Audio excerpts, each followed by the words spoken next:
lots of people under evacuation orders tonight. Why? Nobody has answered for that. Imagine that is now taken away from you. These are the faces of some of the biggest news stories in America. We want justice! Where's the compassion? So they need to think about what happened. George Floyd! Faces that over time faded from the headlines as attention turned elsewhere. Now we're putting the spotlight back on them. Right now we're on our way to talk to an Afghan family that escaped Afghanistan and is now trying to start a new life here in Georgia. Each week, we're traveling to places home to major news stories you may remember. Everything you work for, just all gone. And introducing you to people who say it's important you get the full story. When you have an understanding with a community, people come together. We're here to support them in this crisis time. Because we often don't fully learn the impact of an event. And right now, this life is better for me. Until we look at it in hindsight.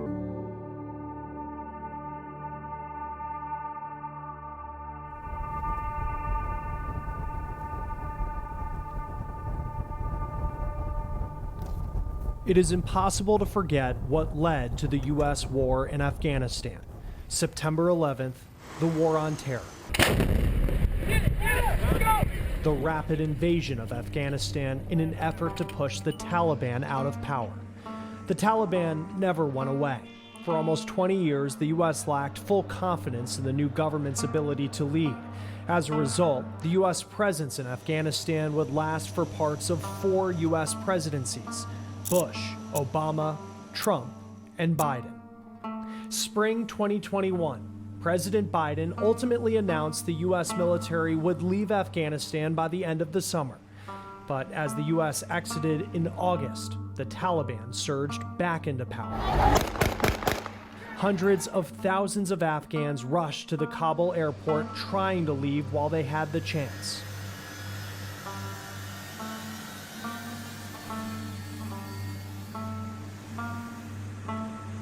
Over a period of 6 weeks, the U.S. airlifted roughly 120,000 people, now refugees, out of Afghanistan. Many of them landed in the United States.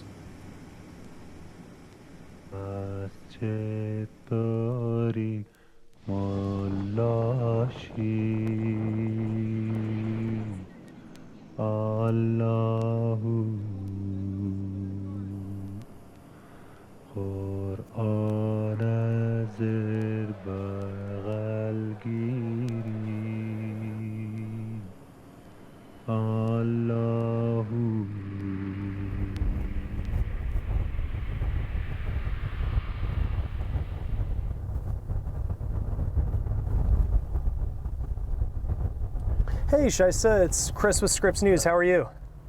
I'm good. How are you? Good, thanks. Would it be okay if we head over now?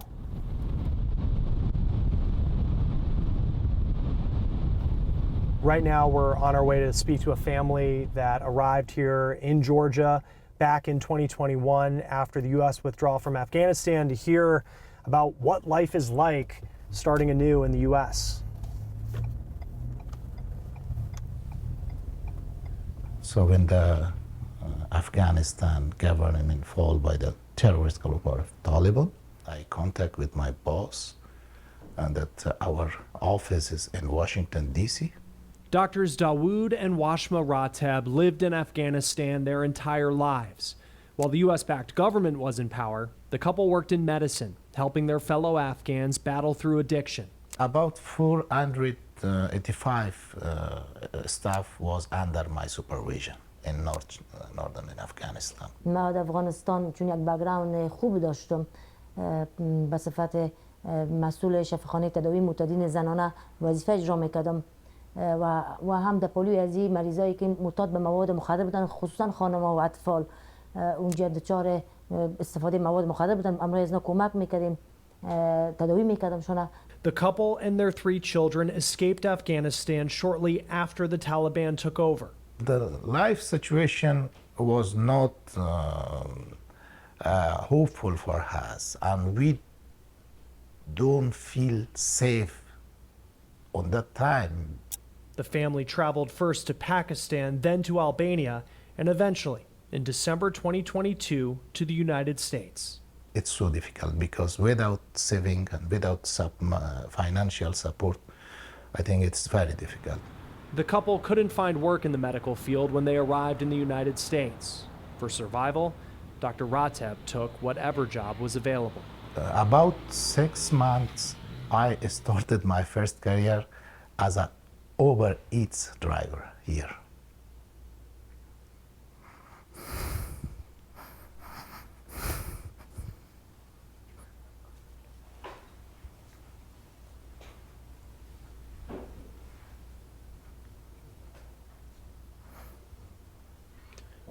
What was, if it's okay to ask, makes you emotional when you think of that moment? So it is so difficult for a doctor to deliver the food.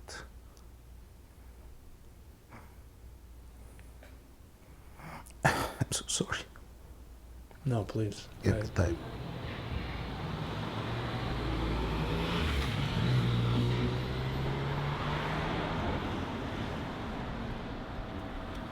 Are many struggling that you seem as far as blending in with society and getting back on their feet?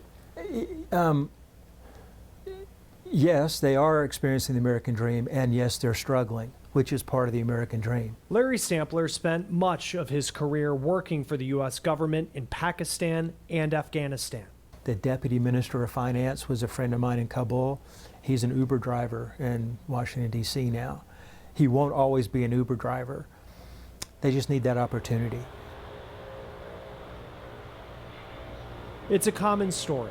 A 2022 survey of Afghan refugees showed that while 75% of refugee homes had at least one adult working, almost 40% of those working adults feel overqualified for their U.S. job. Why is it important for people to pay attention to what specifically Afghans are going through and have been going through for the last couple of years? Because it's a human right. Mary Helen O'Connor serves on the board of the Afghan Alliance of Georgia. She's also a university professor. We met her at a coffee shop in Clarkston, Georgia, a small town outside Atlanta known for welcoming people from around the world. I especially think about, I have 2 Afghan women who work here at the coffee shop who served with our special forces in Afghanistan. They were risking their lives to defend our rights and our safety, and they deserve everything that a military veteran would deserve.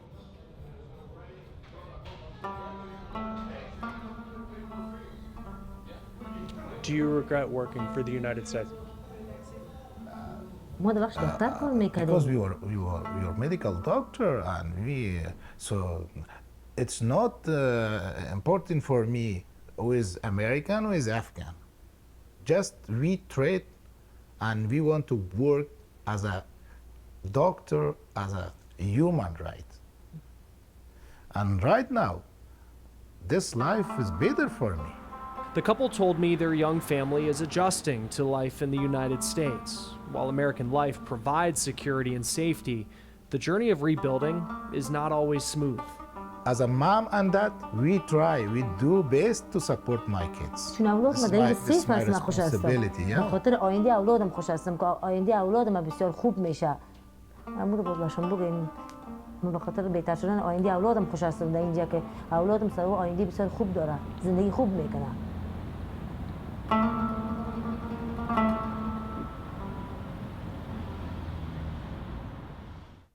Chris will be at the end. Yeah, sure. When did you know? During the interviews, most difficult things is role play. Oh, I know. It really is. This is my least favorite part. You and I agree on that. Yeah. Because I have experience. Oh, I bet. When did you know you were coming to Georgia? I directly came to Georgia. I was in New York one night. And then you came here? Directly we came here because the life situation in Georgia, it's same in our country. weather situation is very comfortable for has like spring, like summer, and beautiful area. Oh, the seasons. The seasons is so beautiful in Georgia, and also they want to support me to I find a job with drug treatment center in Georgia. Yeah. There's a lot of addiction center. Dr. Dawood Rateb, a refugee from Afghanistan, has moved on from his first American job as an Uber Eats driver. He's found work with an urgent care facility in Georgia. His wife, Dr. Washma Rateb, has not had the same opportunities. The complex reality of American life and the family's current situation forced Dr. Rateb to become a stay-at-home mom, at least for the time being. What was your initial reaction when you arrived in the United States compared to maybe what you thought it would be like, and especially after everything you had been through to finally get here?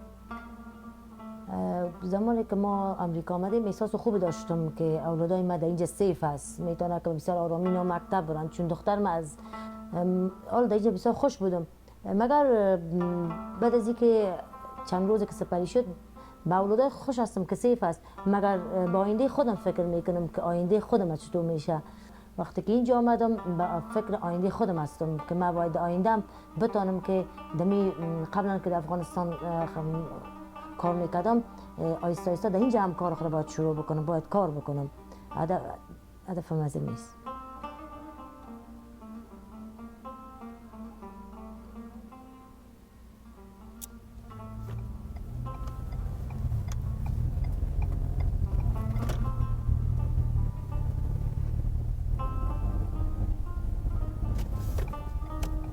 I mean, I think the economic part is probably the biggest challenge for everyone, men, women, children, you know, it's just how are you going to, you know, manage your home and livelihood without a livelihood, you know, so. With over more than a decade of research on Afghanistan, Dr. Jennifer Fleury got an up-close look at the daily lives of Afghan women.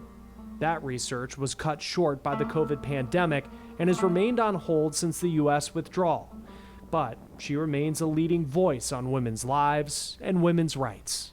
There's also kind of a almost three-tiered system of women that made it. So women that were already part of kind of the elite and sort of women's rights activists that had already had connections with high-profile feminists or women in power like Hillary Clinton, you know, chartered a flight and got people out, right? Like they're doing well.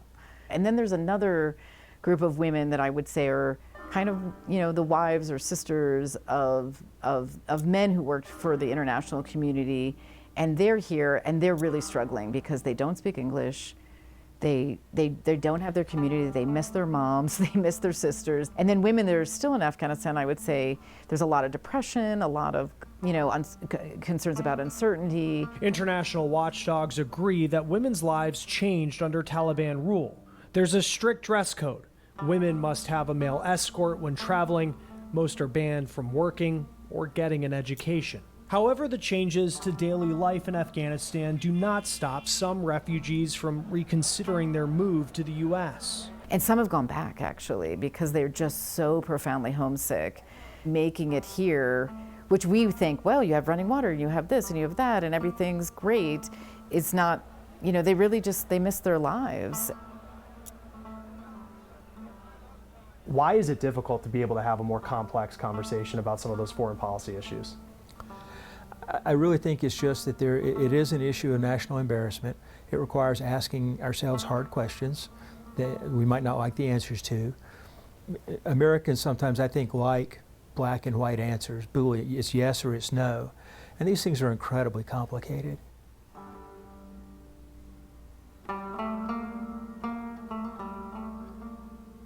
You know, Afghans, again, their society predates ours by 1,000 years.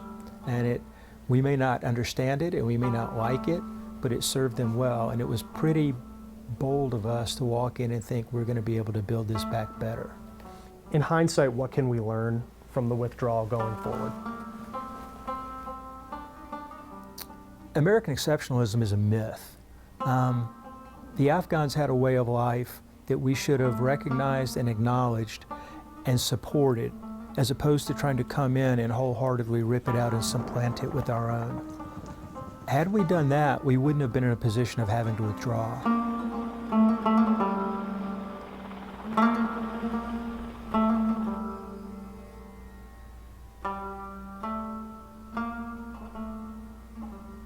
What's it like for both of you now, more than 2 years since the crisis began,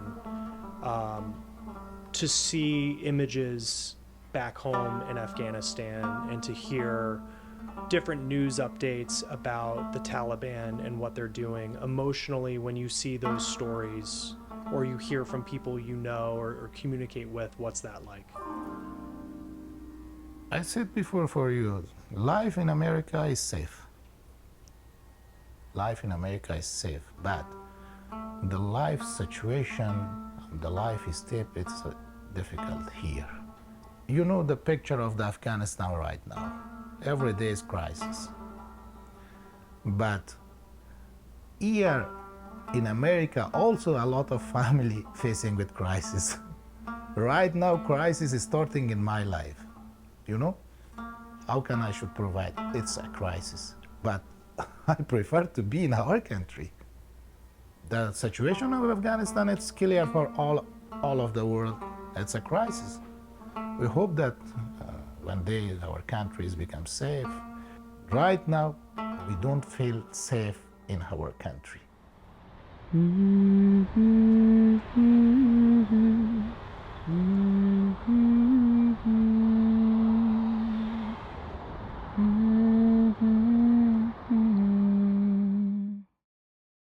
And this is you in the middle, and these are all your staff members. This is my staff, yes. Oh, wow. How many people work for you? 465 people 465. overall in the northern zone. And just in Mazar city, I have 265. So. And you have pictures from when you were All, when you were in Afghanistan? Yeah. We have many picture if you have time to. Oh, I'd love to see them yes, if you have time to show me. Yeah. It's a complicated question, but is there anything that could have been done to avoid just how chaotic the withdrawal was? Yeah, I mean, I think with hindsight, first of all, plan it a lot better. Like start planning the idea of helping people evacuate much earlier. I just feel like some foresight rather than hindsight would have made it a much better evacuation, and also just treating Afghans as the allies that they were and the humans that they are. I mean, that's to me the biggest sadness, is so many of the people that didn't get evacuated, and many who also did, like they really believed in the U.S. mission. It was hard to watch. All of us who worked in Afghanistan were supported by incredibly courageous and incredibly gracious, wonderful Afghan friends and colleagues who now, because of their association with us, were in pretty grave danger.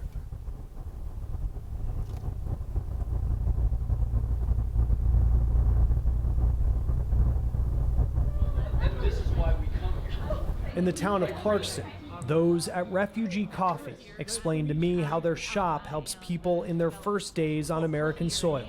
We do pay a competitive wage, but we are a soft place to land, and they make connections while working here to help them get a better job after the 12 to 18-month program.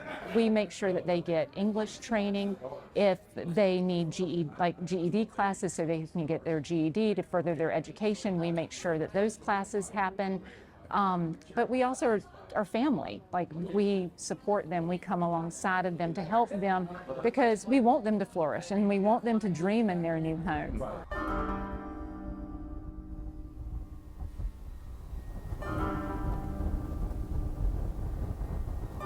Oh, okay. He said I'm going to try English. Okay.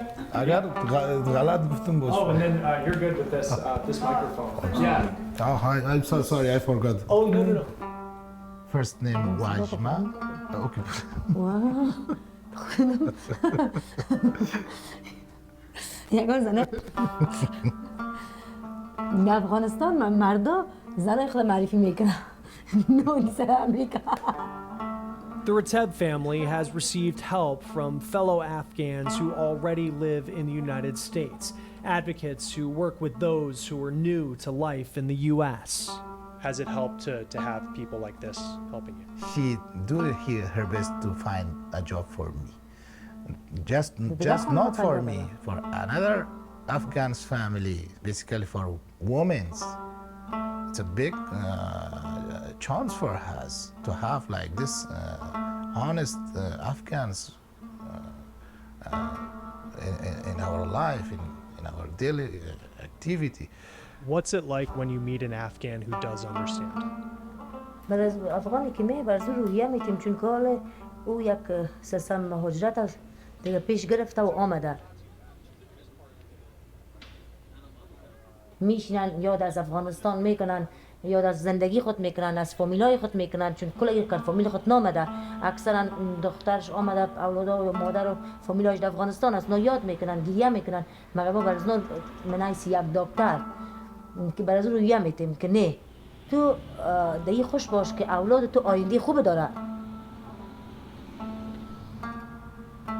دخترای تو مکتب میره دخترها مکتب میره دختر تو درایوری میکنه خودت سر جلو شیشه درایوری میکنی مگر در افغانستان خود کردن نمیتونستی اینی رو برش وقتی که بازگو میکنی باز او روحن آرام میشه